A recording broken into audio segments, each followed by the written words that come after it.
follow the best players. They want to be in the top of the game because they are the ones they are there. Suddenly red shirts flooding back. Chance for Cristiano Ronaldo! 2-2! የፖርቹጋል ብሔራዊ ቡድን ወደ አውሮፓ ዋንጫው ሲመጣ ሁሉንም ጨዋታዎች 100% አሸንፎ ነው። ይህንን በማድረግም ከሁሉም ቡድኖች ብቸኛው ነው። የአውሮፓ ክለቦችን ያጥለቀለቁ ተጽዕኖ ፈጣሪ ኮከቦች ባለቤት ነው። በዚህም የተነሳ የጀርመኑን የአውሮፓ ዋንጫ ለማሸነፍ ግምት ከተሰጣቸው ብሔራዊ ቡድኖች መካከል አንዱ ነው። ኮከቦች በሞሉት የፖርቹጋል ብሔራዊ ቡድን ግን እድሜው 39 ዓመት ደርሶ እንኳ ጎልቶ የሚታይ ቀድሞ የሚነገርለት እግር ኳስም ቀድሞ የሚመለከተው የሚጠብቀው አንድ ስም አለ። ያ ስም ክርስቲያኖ ሮናልዶ ዶስ ሳንቶስ አቬሮ ይሰኛል።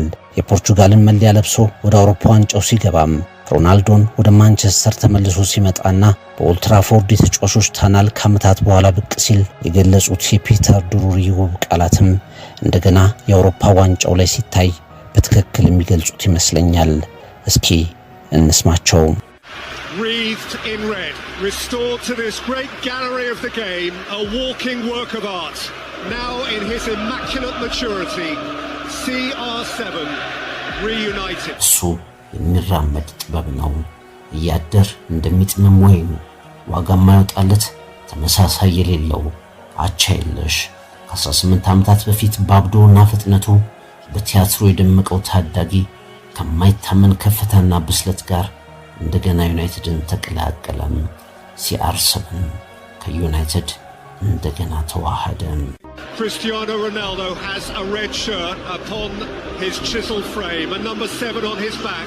11ኛ ቶርናመንቱ ወይም ውድድሩ ነው። አንዳንዶች የመጨረሻው ዳንስ ላስት ዳንስ እያሉት ነው። ትጋቱን፣ እልሁን፣ ጠንካራ ማንነቱን የሚያውቁ ሁሉ ግን በ41 ዓመቱም ገና የ2026ቱ የዓለም ዋንጫ ላይ እንመለከተዋለን የሚለውን ማመን ይመርጣሉ።